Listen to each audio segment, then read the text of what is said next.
네, 2023년 11월 5일 이정훈입니다.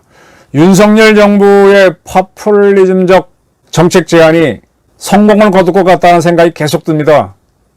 메가시티에 대해서 말씀을 한번 드렸는데 이번에는 시한부 공매도 금지 조치를 취했습니다. 메가시티 공매도 금지. 이것 때문에 경제가 살아난다면 내년 4월 총선은 지금 예상과 전혀 다른 결과가 나올 수도 있습니다. 필요하다면 포퓰리즘도 하는 거죠. 먹고 사는 게 중요하죠. 명분요?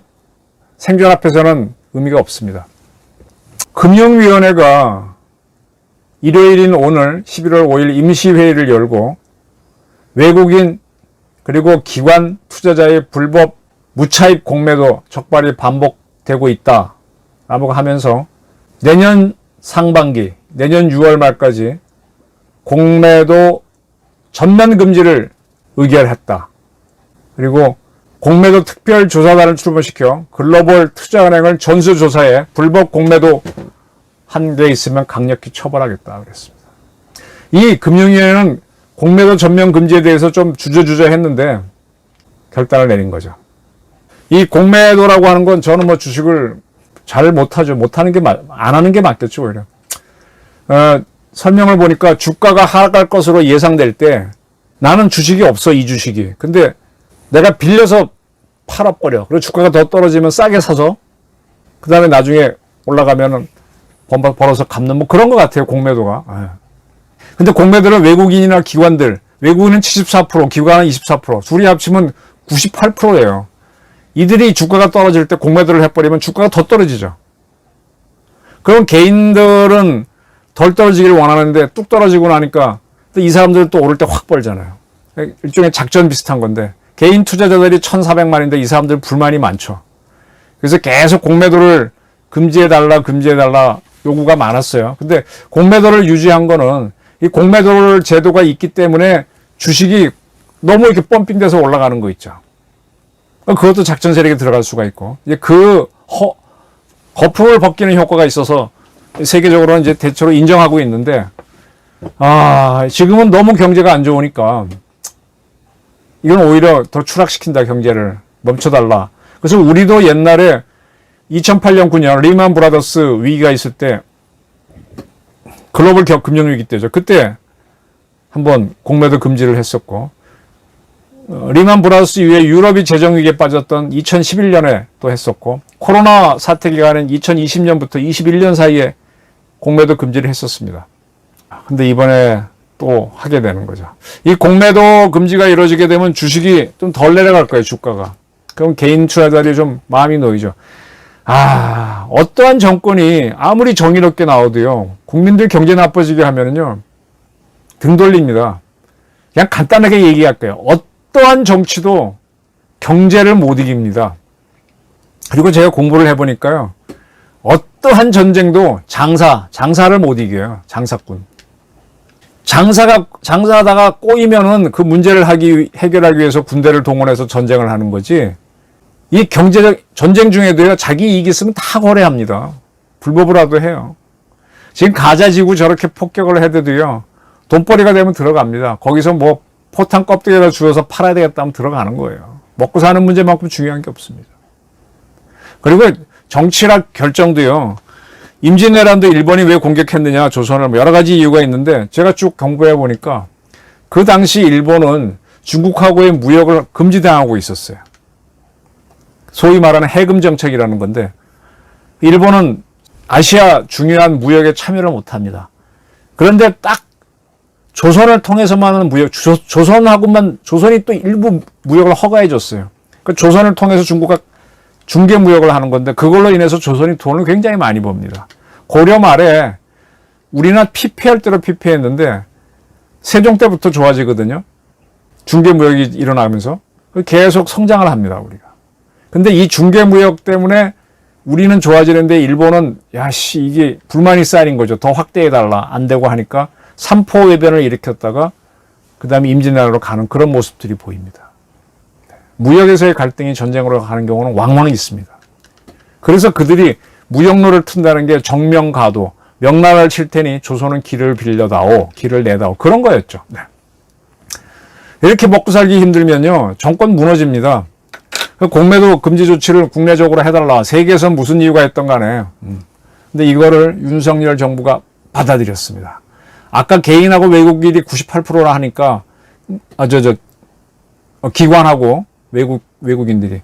완전히 기울어지는 운동장이죠. 근데 개인 투자자들이 많이 요구를 받아들여서 이걸 결정을 했습니다. 글로벌 스탠다드고 뭐고 간에, 그건 우리 옛날에 구제역 돌 때 청정국가 어쩌고 하다가 그게 중요한, 청정국가 유지하면 좋죠. 근데 그러다가 국내 가축 다 소살하게 되면은 안 되니까 결국 예방주사 맞추고 그렇게 가듯이 이번에도 그렇게 가는 겁니다. 그리고 이제 이 공매도로 떼돈을 번 국내외 투자은행들, IB 그룹들 조사해서 처벌하겠다. 그다음에 메가시티 건을 다시 봐야 돼요. 메가시티. 지금 우리나라의 시스템은 고려 때는 5도 양계였잖아요. 전국을 5개 도로 나누고 북쪽에 동계, 북계 2개의 지역을 뒀었죠. 근데 조선 때 들어와서 8도의 개념으로 가죠. 경상도, 전라도, 평안도. 그리고 제가 기억이 맞다면 대한제국 때 아마 그 8도를 남북으로 쪼개서 그렇게 가죠.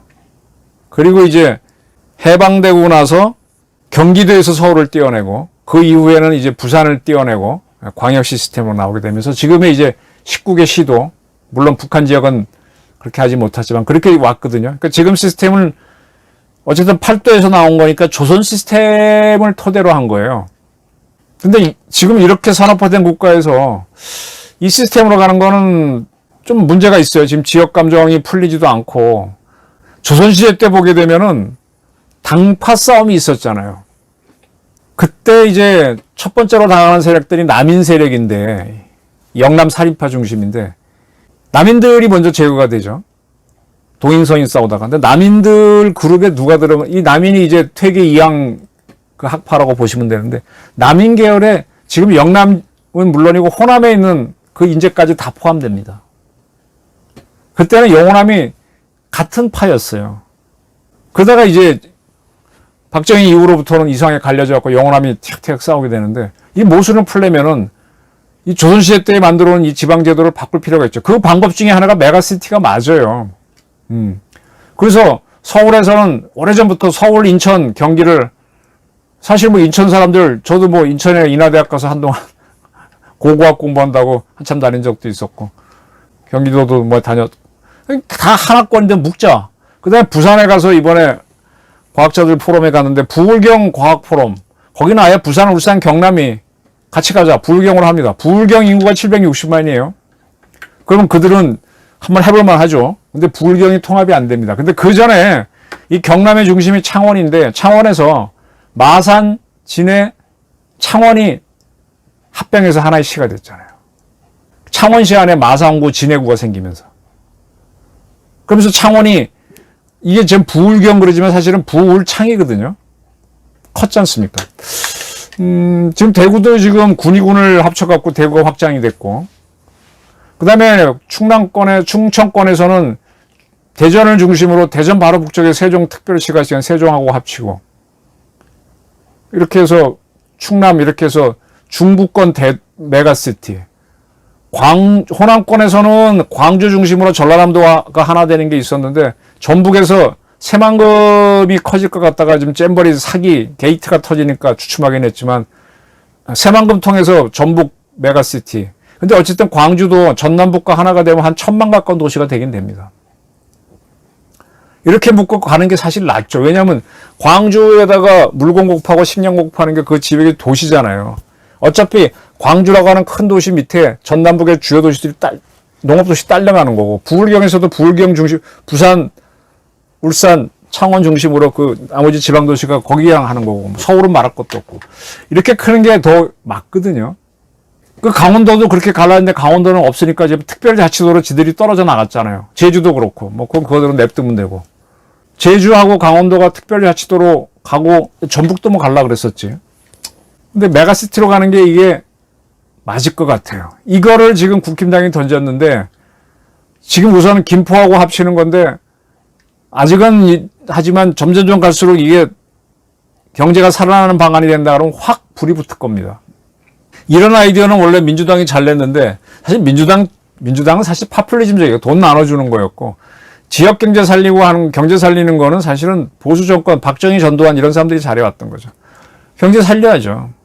아까 공매도 금지 메가시티안 조경태 의원이 수도권 메가시티가 아니라 전국 메가시티로 하겠다. 그래서 부산, 부울경권, 호남권, 수도권 일단 세 개를 추진해 보겠다. 이거 하는 사이에 내년 4월 총선 지나가고 총선에서 판가름이 나겠죠. 그래서 국힘당이 과반수를 얻어버리면은 3개가 아니라 대구까지 넣어서 4개의 안, 또 충청까지 5개 안으로 갈 수도 있죠. 그래서 지금까지 발전 패러다임을 바꿔서 새롭게 발전해 보는 거예요. 지금 우리 정치 시스템도 87년도에 만든 헌법, 60 헌법 가지고 지금 30몇 년 하다 보니까 이게 단임제 모순이 그게 다라고 있잖아요. 그러니까 개헌까지도 해보는, 개헌 어려운 것부터 덤비지 말고 메가시티 만들어서 조선조부터 대한제국 일제 때 유지되어온 지방행정을 흔들어서 새롭게 한번 만들어 보는 거죠. 공매도 해갖고 경제 우선 살려보고, 그리고 한국의 핵능력을 키우면서 에너지 문제도 푸는 사용 해결료 중간 저장 플러스 수소 전용로 건설 묶어가지고 한번 국민에게 물어보는 거죠. 이렇게 경제 살리는 방안들이 툭툭 나올 때마다 국민들 반응이 나올 거고, 그게 저는 내년 총선에서 꽤 큰 힘을 발휘할 거라고 봅니다. 이뇨한 씨가 국힘당을 손을 대고 있는데, 국힘당이 옛날에 다 죽어갈 때 김종인 씨가 와서, 어쨌든 호남 베이스에 김종인 씨가 와서 살려놨죠. 나중에 김종인 씨에 대해서 비난하는 건 많았지만 그때 참 마이더스의 손이었는데 어쩌면 이뇨한 씨가 제2의 김종인이 될 수 있다는 생각이 문득 듭니다. 그와 같은 관점에서 메가시티 공매도 던진 거는 국힘당 쪽에서 잘하는 것 같아요.